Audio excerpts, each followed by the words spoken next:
Almas Agradecidas, de Machado de Assis, voz Iba Mendes. Capítulo 1. Havia representação no ginásio. A peça da moda era então a célebre Dama das Camélias. A casa estava cheia. No fim do quarto ato começou a chover um pouco. Do meio do quinto ato em diante, a chuva redobrou de violência. Quando acabou o espetáculo, cada família entrou no seu carro. As poucas que não tinham esperavam uma estiada e, mediante os guarda-chuvas, lá saíram com as saias arregaçadas, aos olhos dando o que as mãos cobiçosas vão negando. Os homens abriam seus guarda-chuvas, outros chamavam tílbures, e pouco a pouco se foi despejando o saguão, até que só ficaram dois rapazes, um dos quais abotoara até o pescoço o paletó e esperava a maior estiada para sair, porque além de não ter guarda-chuva, não via nenhum tílbure no horizonte. O outro também abotoara o paletó, mas tinha guarda-chuva. Não parecia, entretanto, disposto a abri-lo. Olhava de esguelha para o primeiro, que fumava tranquilamente um charuto. Já o porteiro havia fechado as duas portas laterais e ia fazer o mesmo à porta central, quando o rapaz do guarda-chuva dirigiu ao outro estas palavras: "Para que lado vai?" O interpelado compreendeu que o companheiro lhe ia oferecer abrigo e respondeu com palavras de agradecimento que morava na glória. "É muito longe", disse ele, "para aceitar o abrigo que naturalmente me quer oferecer. Eu esperarei aqui um tílbure." "Mas a porta vai fechar-se", observou o outro. "Não importa, esperarei do lado de fora." "Não é possível", insistiu o primeiro. "A chuva ainda está forte e pode aumentar mais. Não lhe ofereço abrigo até casa, porque moro na prainha, que é justamente do lado oposto, mas posso cobri-lo até ao Rocio, onde encontraremos um tílbure." "É verdade", respondeu o rapaz, que não tinha guarda-chuva. "Não me havia ocorrido isto. Aceito com prazer." Saíram os dois rapazes e foram até o Rocio. Nem sombra de tílbure ou caleça. "Não admira", disse o rapaz do guarda-chuva. "Foram todos com gente do teatro. Daqui a pouco haverá algum de volta. Mas eu não quisera dar-lhe o incômodo de o reter mais tempo aqui à chuva." 5 ou 10 minutos, talvez. Esperaremos." A chuva veio contrariar estes bons desejos do rapaz, caindo com furor, mas o desejo de servir temia maneiras de se manifestar.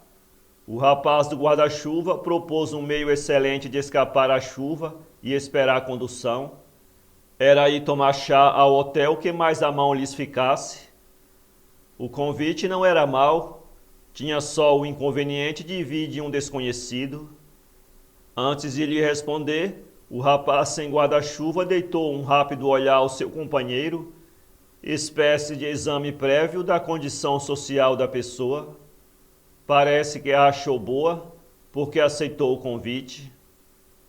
"É levar muito longe a sua bondade", disse ele, "mas eu não posso deixar de abusar dela. A noite está inclemente. Eu também costumo esquecer o guarda-chuva, e amanhã estarei nas suas mesmas circunstâncias."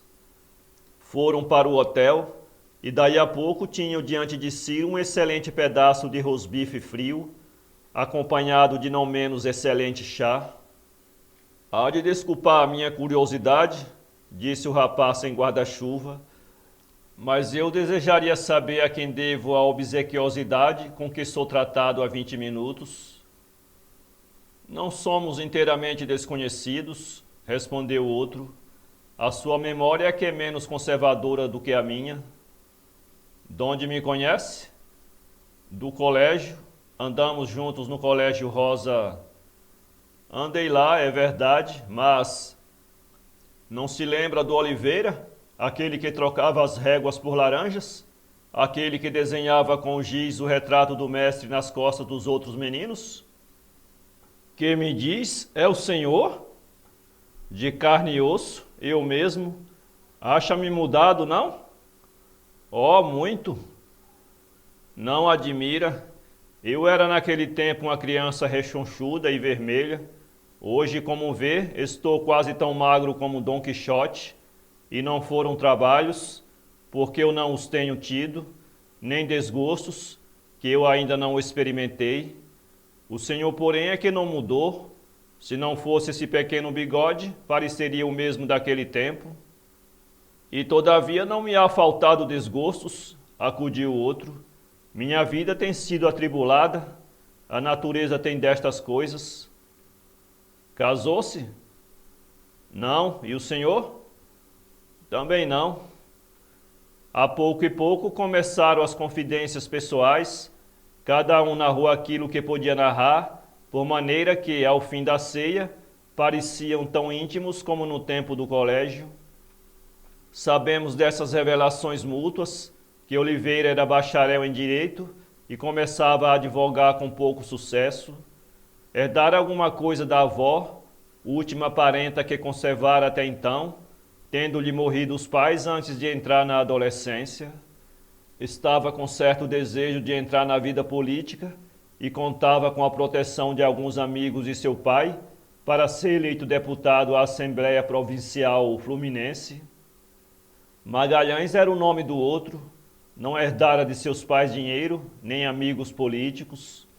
Aos 16 anos achou-se só no mundo, exercera vários empregos de caráter particular, até que conseguira obter uma nomeação para o arsenal de guerra, onde estava atualmente. Confessou que esteve a ponto de enriquecer, casando com uma viúva rica, mas não revelou as causas que lhe impediram essa mudança de fortuna. A chuva cessara de todo, já uma parte do céu se havia descoberto, deixando aparecer o resto da lua cheia, cujos raios pálidos e frios brincavam nas pedras e nos telhados úmidos. Saíram os nossos dois amigos. Magalhães declarou que iria a pé.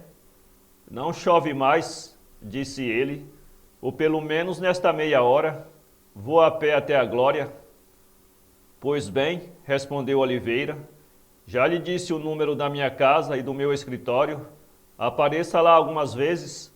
Folgarei de reatar as nossas relações da meninice. Também eu, até breve. Despediram-se na esquina da rua do Lavradio e Oliveira enfiou pela de São Jorge. Ambos foram pensando um no outro. Parece ser um excelente rapaz este Magalhães, dizia o jovem advogado consigo. No colégio foi sempre um menino sério, ainda o é agora e até parece um pouco reservado, mas é natural porque sofreu.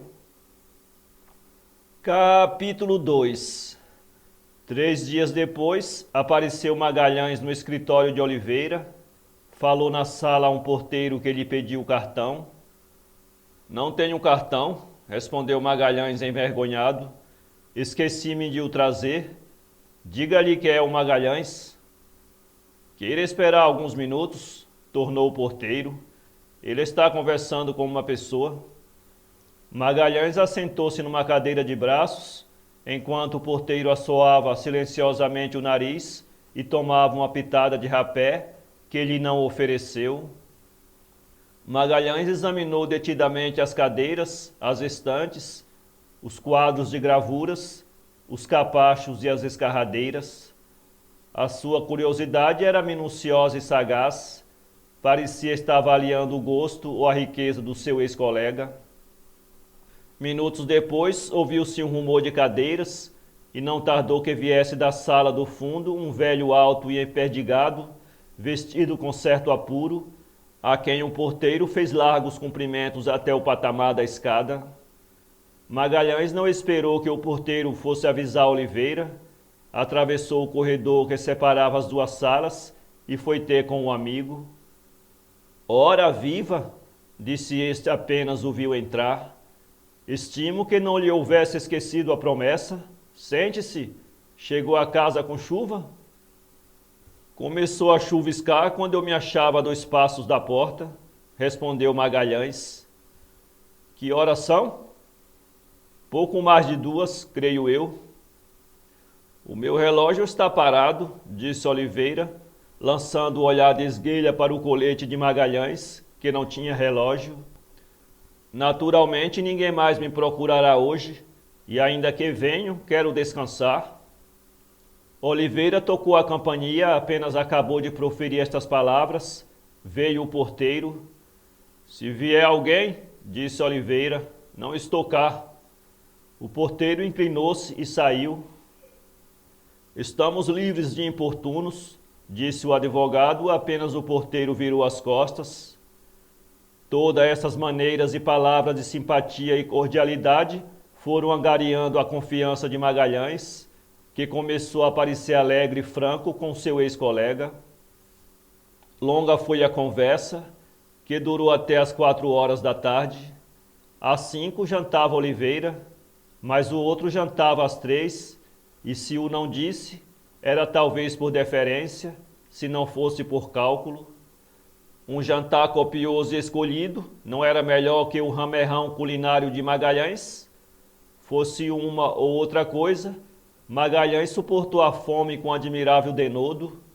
Eram 4 horas da tarde quando Oliveira deu acordo de si. 4 horas! Exclamou ele, ouvindo as badaladas de um sino próximo. Naturalmente já você perdeu a hora do jantar. Assim é, respondeu Magalhães. Eu costumo jantar até às 3, não importa. Adeus. Isso é que não.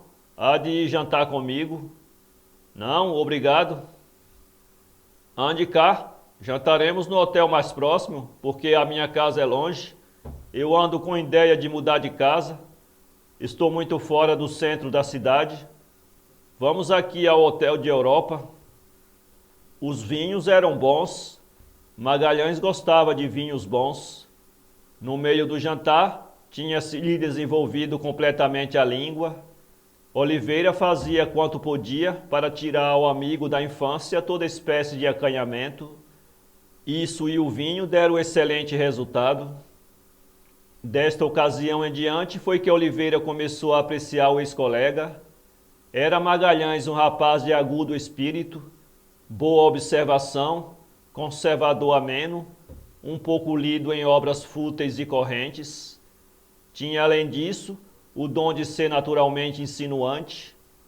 Com estas prendas juntas não era difícil, era antes facílimo angariar as boas graças de Oliveira, que a sua extrema bondade reunia uma natural confiança, ainda não diminuída pelos cálculos da vida madura. Demais, Magalhães tinha sido infeliz. Esta circunstância era aos olhos de Oliveira um realce. Finalmente, o seu ex-colega já lhe confiara no trajeto do escritório ao hotel, que não contava um amigo debaixo do sol. Oliveira queria ser esse amigo. Quem importa mais a vida, ser Dom Quixote ou Sancho Panza? O ideal ou o prático? A generosidade ou a prudência? Oliveira não hesitava entre esses dois opostos papéis, nem sequer pensara neles. Estava no período do coração. Apertaram-se os laços da amizade entre os dois colegas. Oliveira mudou-se para a cidade, o que deu aso a que os dois amigos se encontrassem mais vezes. A frequência veio a uni-los ainda mais.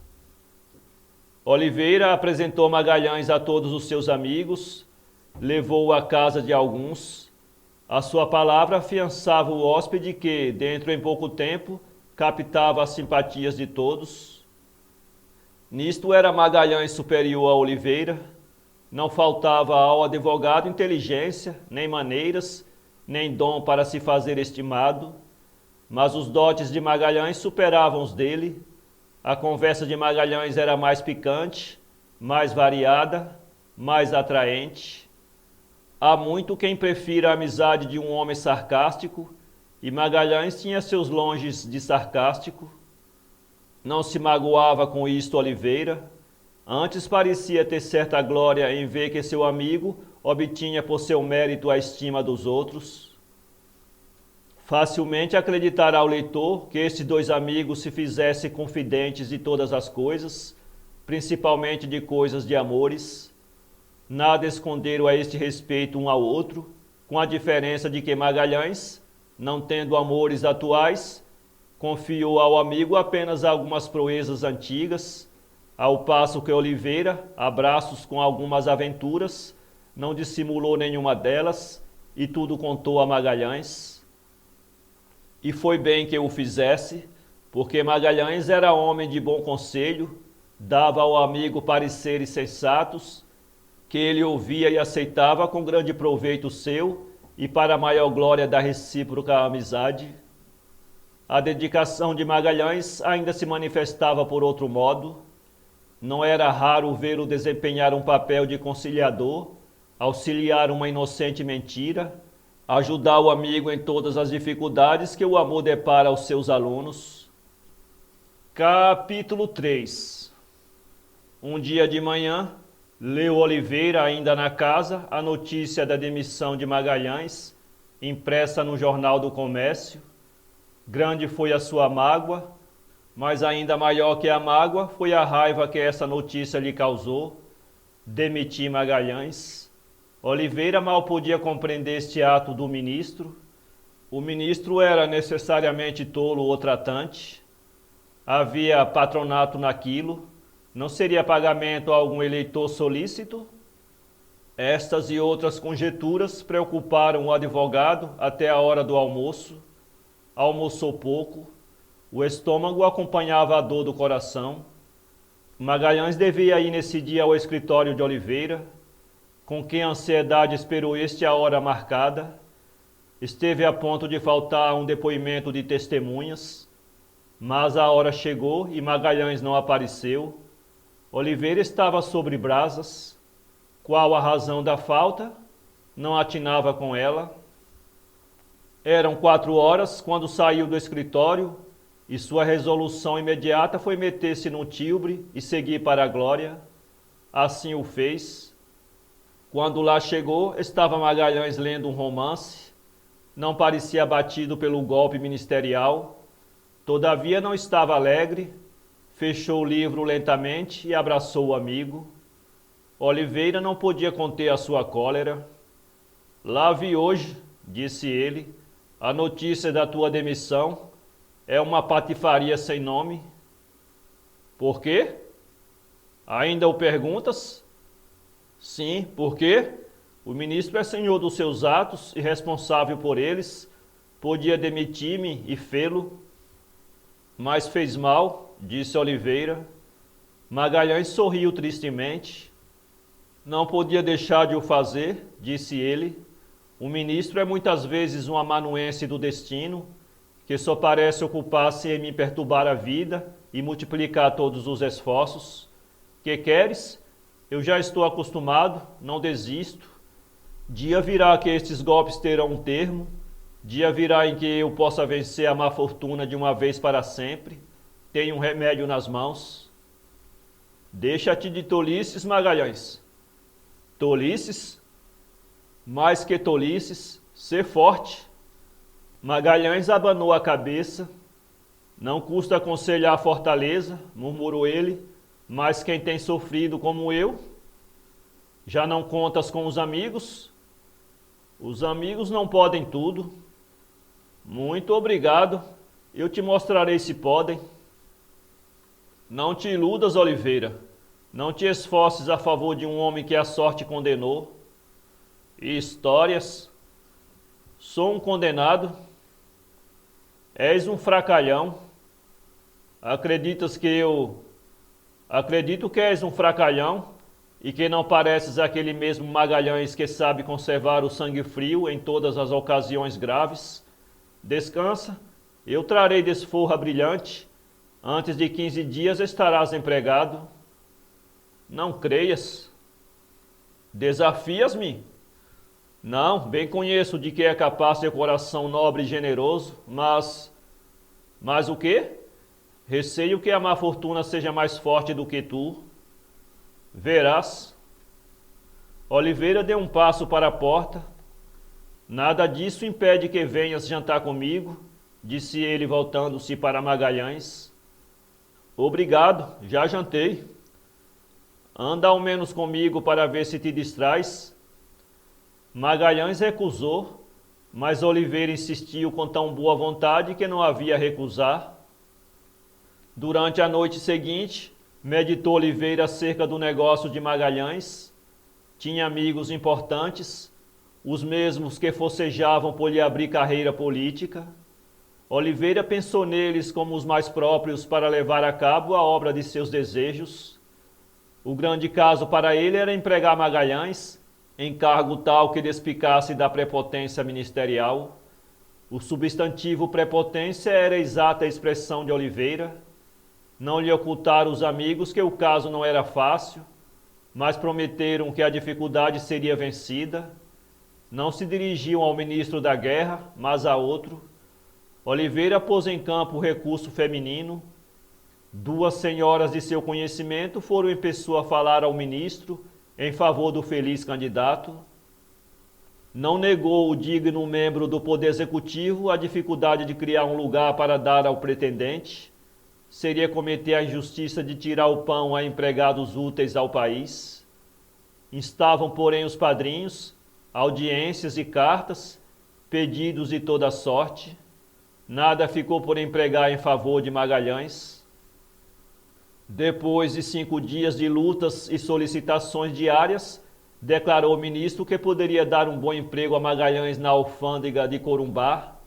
Já era boa vontade da parte do ministro, mas os protetores de Magalhães recusaram a graça.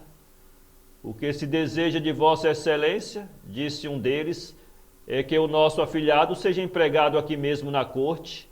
Vai nisso uma questão de honra e uma questão de comodidade. Tinha boa vontade o ministro e entrou a cogitar no meio de acomodar o pretendente.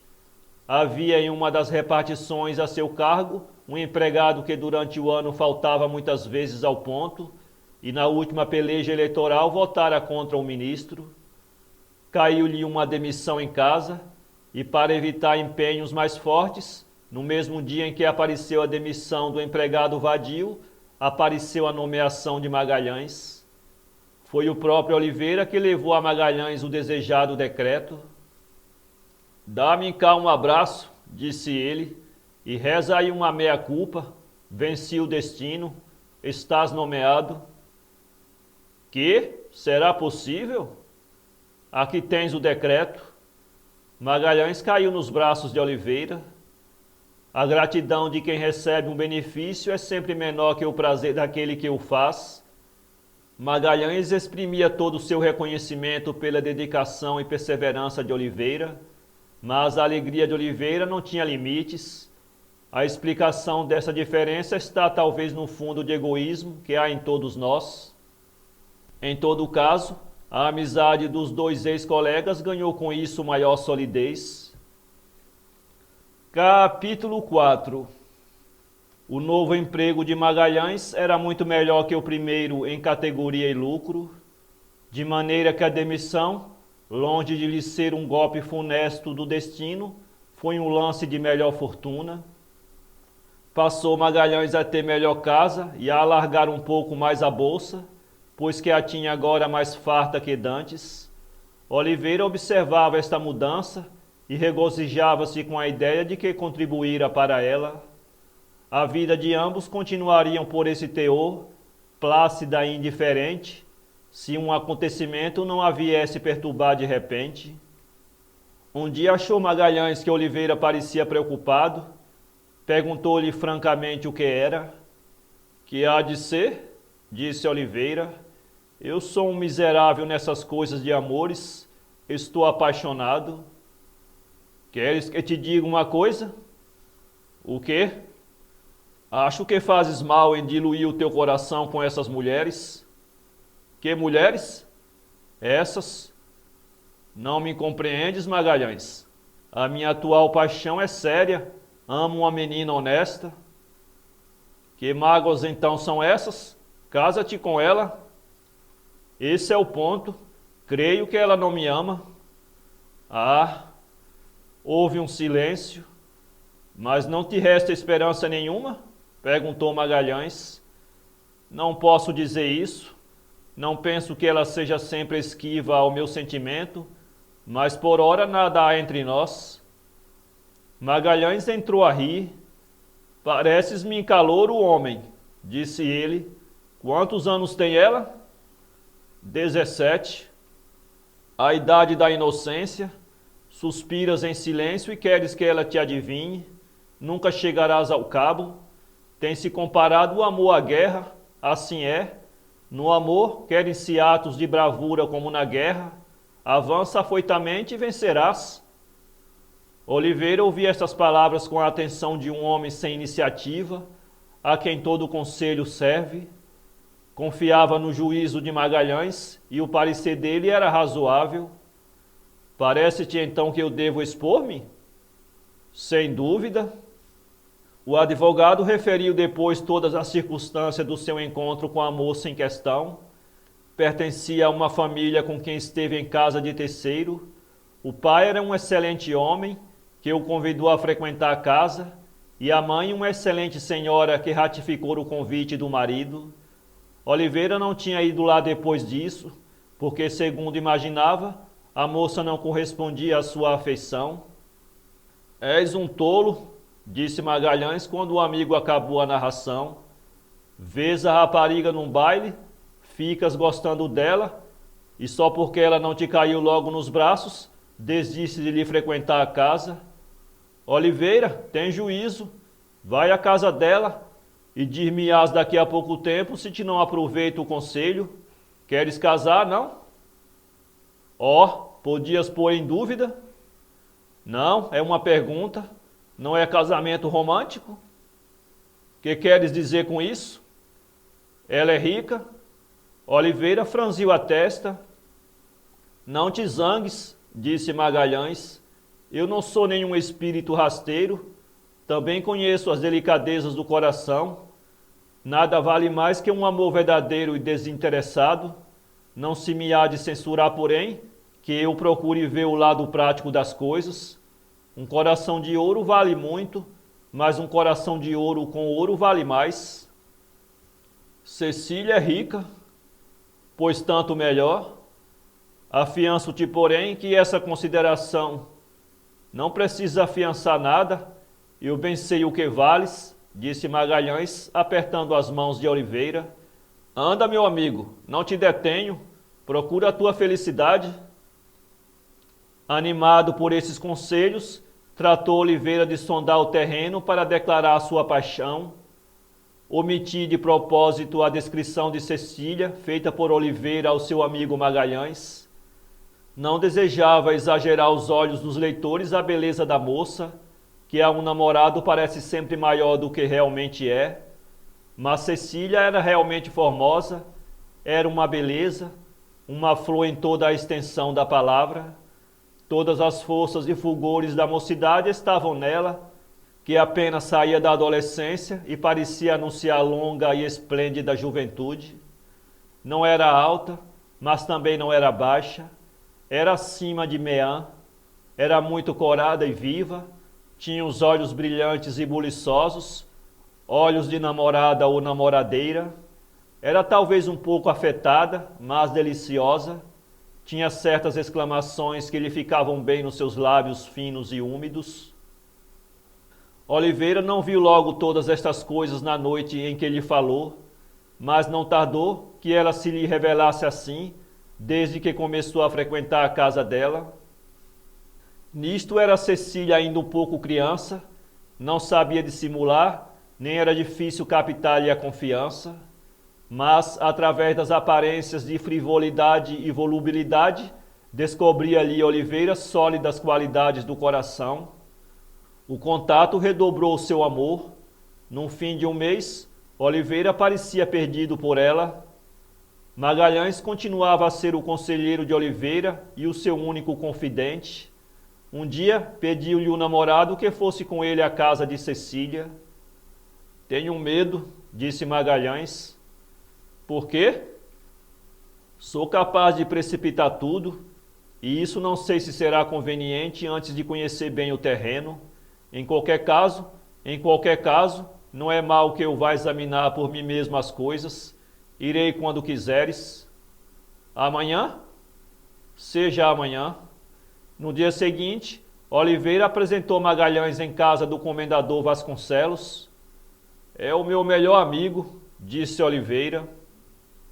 Na casa de Vasconcelos já estimavam o advogado. Esta apresentação bastava para recomendar Magalhães. Capítulo 5.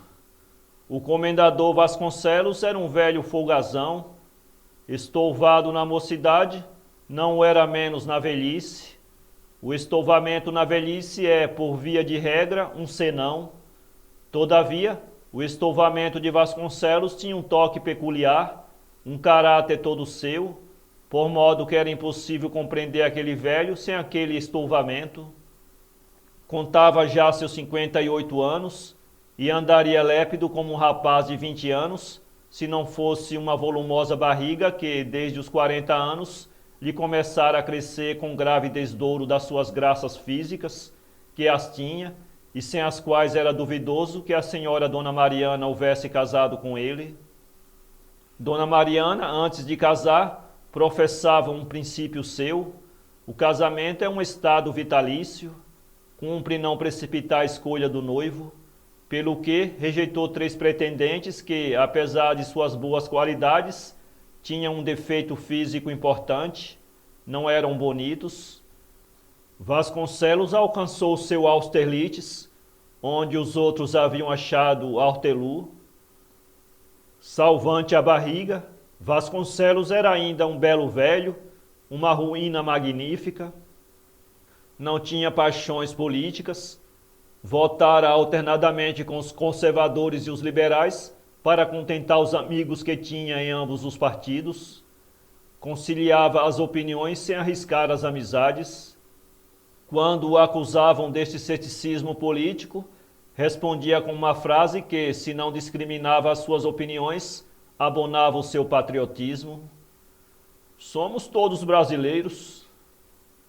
Quadrava o gênio de Magalhães com os de Vasconcelos. A intimidade não tardou muito.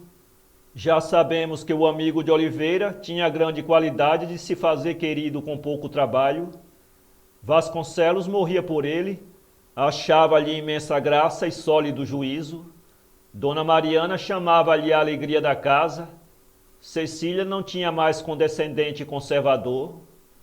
Para os fins de Oliveira era excelente. Não se descuidou Magalhães de sondar o terreno, a ver se podia animar o amigo. Achou o terreno excelente. Falou uma vez à moça a respeito do amigo e ouviu-lhe palavras de animadora esperança. Parece-me ser, disse ela, um excelente coração. Afirmo que o é, disse Magalhães. Conheço-o há muito tempo. Quando Oliveira soube dessas palavras, que não era muita coisa, ficou muito animado. Creio que posso ter esperanças, disse ele. Nunca te disse outra coisa, respondeu Magalhães. Magalhães nem sempre podia servir aos interesses do amigo, porque Vasconcelos, a quem caíra em graça, confiscava-o horas inteiras, ou palestrando, ou jogando o gamão. Um dia Oliveira perguntou ao amigo se era conveniente arriscar uma carta. Ainda não, deixa-me preparar a coisa. Oliveira acedeu. A quem lê estas páginas muito por alto, parecerá inverossímil da parte de Oliveira semelhante necessidade de um Cicerone. Não é.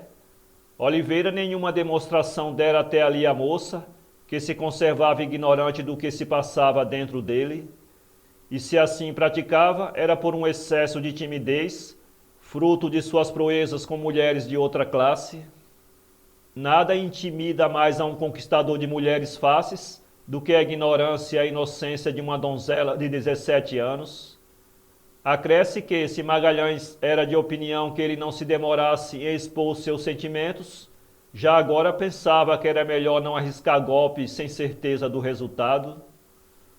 A dedicação de Magalhães também parecerá condescendente aos espíritos severos, mas a que se não expõe a verdadeira amizade, Na primeira ocasião que se lhe deparou, tratou Magalhães de prescrutar o coração da moça. Era de noite, havia gente em casa, Oliveira estava ausente. Magalhães conversava com Cecília a respeito de um chapéu com que uma senhora idosa entrara na sala. Magalhães fazia a respeito do chapéu 1000 conjecturas burlescas. Aquele chapéu, dizia ele, parece-me um ressuscitado. Houve naturalmente alguma epidemia de chapéus em que morreu aquele, acompanhado de outros seus irmãos. Aquele ressuscitou para vir dizer a este mundo o que é o paraíso dos chapéus. Cecília reprimia uma risada.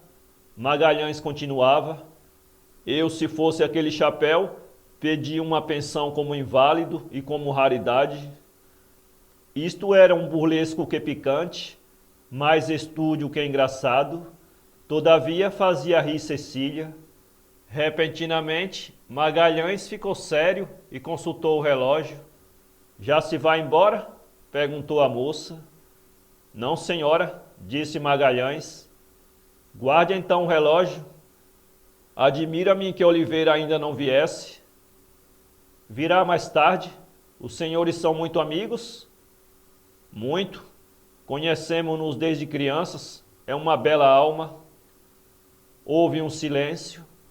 Magalhães cravou os olhos na moça, que olhava para o chão, e disse: feliz aquela que o possuir. A moça não revelou a menor impressão ao ouvir estas palavras de Magalhães. Ele repetiu a frase e ela perguntou se não seriam horas de tomar chá. Já amou, dona Cecília? Perguntou Magalhães. Que pergunta é essa? É uma curiosidade. Nunca amei. Por quê? Sou muito criança. Criança. Outro silêncio. Conheço alguém que a ama muito. Cecília estremeceu e ficou muito corada.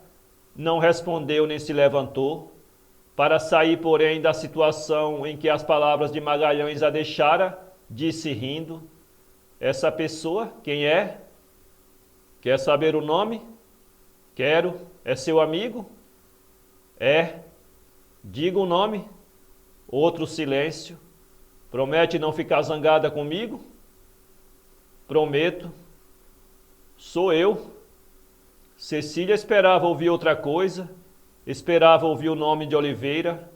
Qualquer que fosse a sua inocência, tinha percebido naqueles últimos dias que o rapaz tinha queda por ela. Da parte de Magalhães não esperava semelhante declaração. Todavia, o seu espanto não foi de cólera, apenas de surpresa. A verdade é que ela não amava nenhum deles. Não tendo a moça respondido logo, Magalhães disse com um sorriso benévolo: já sei que ama outro. Que outro? Oliveira. Não. Era a primeira vez que Magalhães apresentava um aspecto grave. Penalizada com a ideia de que lhe houvesse com o silêncio causado alguma tristeza, que ela adivinhava, posto que não sentisse, Cecília disse ao fim de alguns minutos: o senhor está brincando comigo? Brincando, disse Magalhães. Tudo quanto quiser, menos isso. Não se brinca com o amor ou sofrimento. Já lhe disse que a amo. Responda-me francamente se posso nutrir alguma esperança. A moça não respondia. Não poderei viver ao pé da senhora sem uma esperança, embora remota. O papai é quem decide por mim, disse ela, desviando a conversa. Pensa que eu sou desses corações que se contentam com o consentimento paterno? O que eu desejo possuir primeiro é o seu coração. Diga-me, posso esperar essa fortuna? Talvez, murmurou a menina, levantando-se envergonhada dessa singela palavra. Capítulo 6. Era a primeira declaração que Cecília ouvia da boca de um homem. Não estava preparada para ela. Tudo o que ouvira lhe causara um inexplicável alvoroço. Posto que não amasse nenhum dos dois, apreciava ambos os rapazes, e não seria difícil que cedesse ao pedido de um deles e viesse a amá-lo apaixonadamente. dos dois rapazes, o que mais depressa conseguira vencer, dado o caso que se declarasse ao mesmo tempo, era sem dúvida Magalhães, cujo espírito galhofeiro e presença insinuante deviam influir mais no espírito da moça. Minutos depois da cena narrada num capítulo anterior, já os olhos de Cecília procuravam os de Magalhães mais rapidamente, sem se demorar neles, todos os sintomas de um coração que não se demorará em ceder. Magalhães tinha a vantagem de conservar todo o sangue frio no meio da situação que se lhe apresentava, e isso era excelente para não descobrir aos olhos estranhos o segredo que ele tinha interesse em conservar. Pouco depois entrou Oliveira. Magalhães deu-se pressa em o chamar de parte. Que há? Perguntou Oliveira. Boas notícias. Falasse-lhe? Positivamente não, mas encaminhei o negócio, de maneira que talvez em poucos dias tenha a tua situação mudado completamente. Mas que houve? Falei-lhe de amores. Ela pareceu indiferente a essas ideias. Disse-lhe então, gracejando, que a amava. Tu? Sim, de que te admiras? E que disse ela? Riu-se. Então perguntei-lhe velhacamente se amava alguém, e ela a isto respondeu que não, mas por modo que me parecia uma afirmativa. Deixo o caso por minha conta. Amanhã desfaço a meada. Digo-lhe que eu estava brincando, mas paremos aqui, que aí vem um comendador. Efetivamente, Vasconcelos chegara à janela onde os dois estavam. Uma das manias de Vasconcelos era comentar durante o dia todas as notícias que o jornal publicavam de manhã. Os jornais daquele dia falavam de um casal encontrado morto num quarto da casa em que residia. Vasconcelos desejava saber se os dois amigos optavam pelo suicídio, circunstância essa que o levaria a adotar a hipótese do assassinato. Foi esta conversa uma completa diversão ao assunto amoroso, e Magalhães aproveitou o debate entre Oliveira e Vasconcelos para ir conversar com Cecília. Falaram de coisas indiferentes, mas Cecília estava menos expansiva. Magalhães supôs a princípio que fosse um sintoma de esquivança. Não era. Bem o notou ele quando, ao sair, Cecília correspondeu energicamente ao seu apertado aperto de mão. Pensas que serei feliz, Magalhães? Perguntou Oliveira, apenas se acharam na rua. Penso. Não imaginas que dia passei hoje? Não hei de imaginar. Olha, nunca pensei que esta paixão pudesse dominar tanto a minha vida.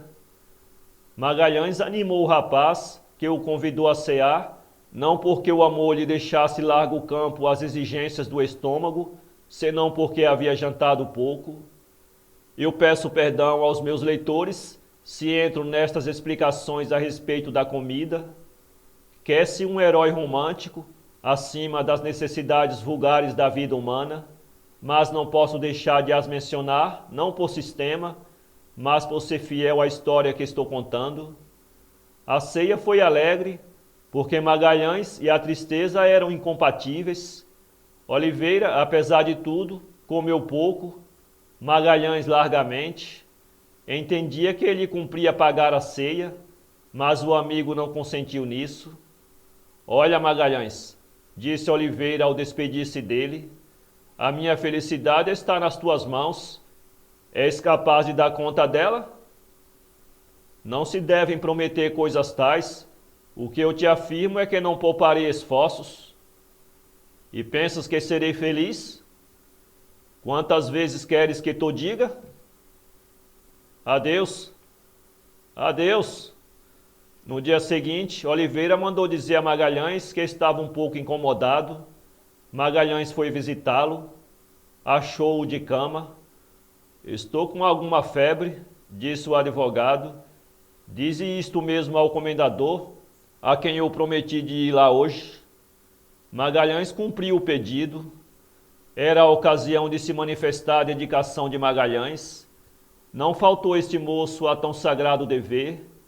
Passava com Oliveira a tarde e as noites, e só se separava dele para ir às vezes à casa de Vasconcelos, que era isso mesmo o que Oliveira lhe pedia.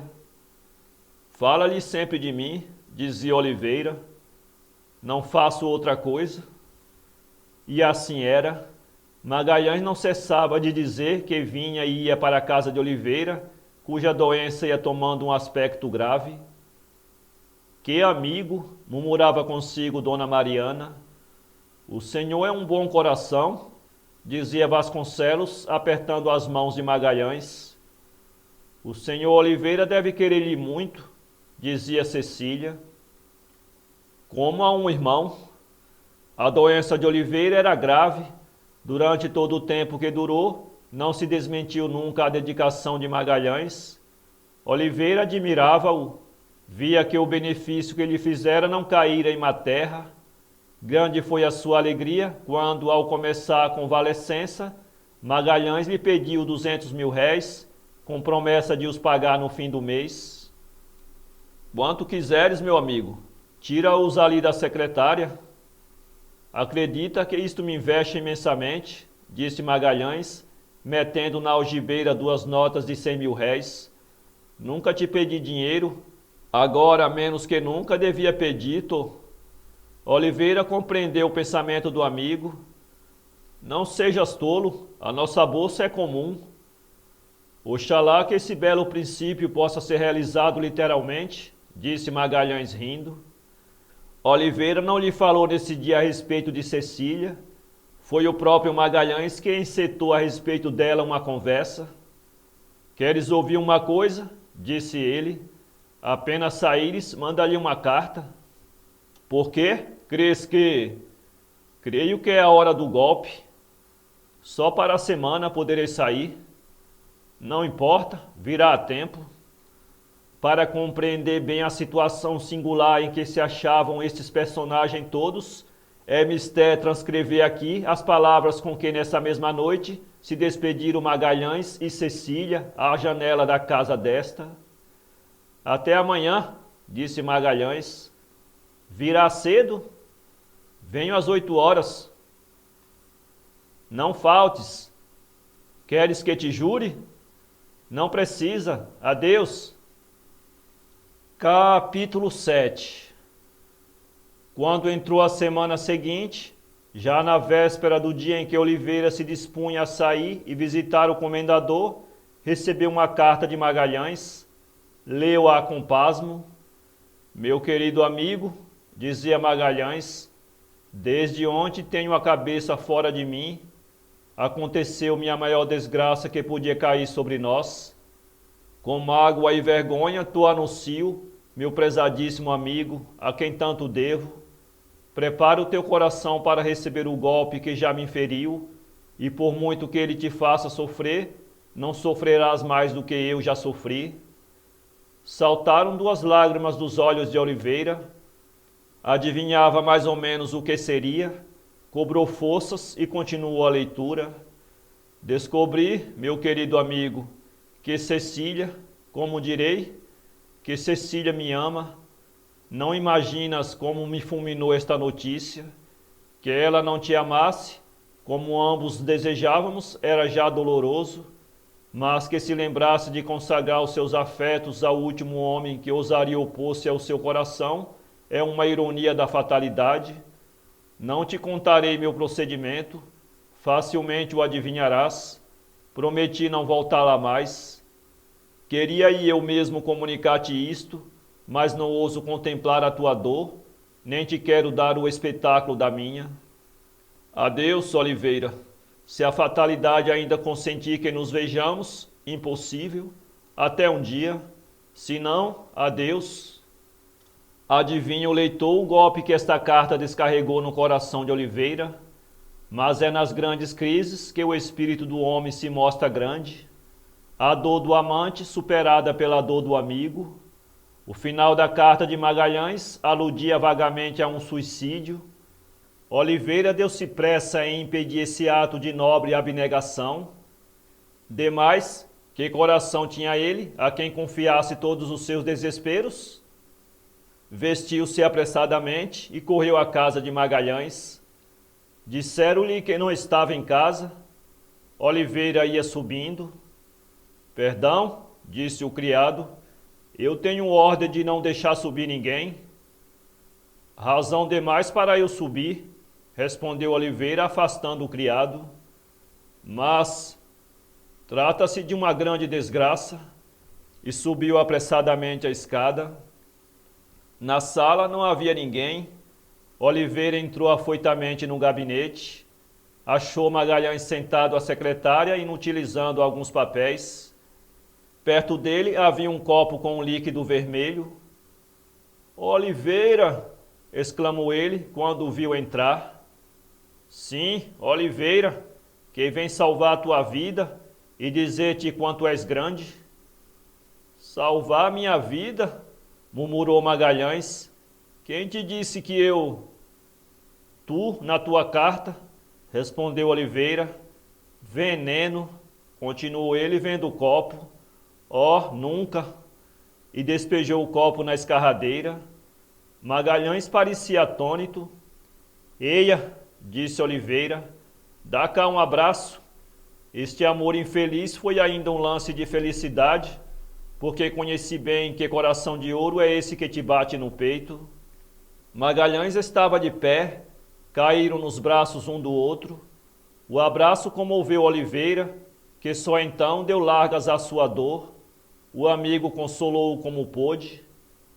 Bem, disse Oliveira, tu que foste causa indireta da minha desgraça, deve ser agora o remédio que me há de curar. Sê eternamente meu amigo. Magalhães suspirou. Eternamente, disse ele. Sim, minha vida é curta, Oliveira. Eu devo morrer, se não for hoje, sei-lo-á amanhã. Mas isso é uma loucura. Não é? Eu não te disse tudo na carta. Falei-te do amor que Cecília me tem. Não te falei do amor que lhe tenho eu. Amor que me nasceu sem eu pensar. Brinquei com fogo, queimei-me. Oliveira curvou a cabeça. Houve um longo silêncio entre os dois amigos.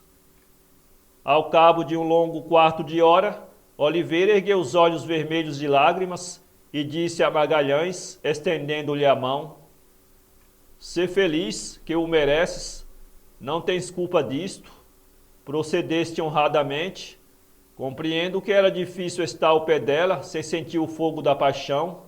Casa-te com Cecília, pois que se amam, e fica certo de que sereis sempre o mesmo amigo. Oh, tu és imenso! Magalhães não ajuntou nenhum substantivo a esse adjetivo. Não nos é dado perscrutar o seu pensamento interior. Caíram os dois amigos nos braços um do outro com grandes exclamações e protestos. Uma hora depois de ali haver entrado, saía Oliveira triste, mas consolado. Perdi um amor, dizia ele consigo, mas ganhei um verdadeiro amigo, que já o era antes. Magalhães veio logo atrás dele. Oliveira, disse ele, passaremos o dia juntos. Receio que faças alguma loucura. Não, o que me ampara nesta queda és tu. Não importa, passaremos o dia juntos. Assim aconteceu. Nesse dia não foi Magalhães à casa do comendador. No dia seguinte, apenas lá apareceu, disse-lhe Cecília: Estou zangada contigo, porque não vieste ontem. Tive de sair da cidade em serviço público e por lá fiquei à noite. Como passaste? Bem, 6 semanas depois uniam eles os seus destinos. Oliveira não compareceu à festa, com grande admiração de Vasconcelos e de Dona Mariana, que não compreendia essa indiferença da parte de um amigo. Nunca houve a menor sombra de dúvida entre Magalhães e Oliveira. Foram amigos até a morte, posto que Oliveira não frequentasse a casa de Magalhães.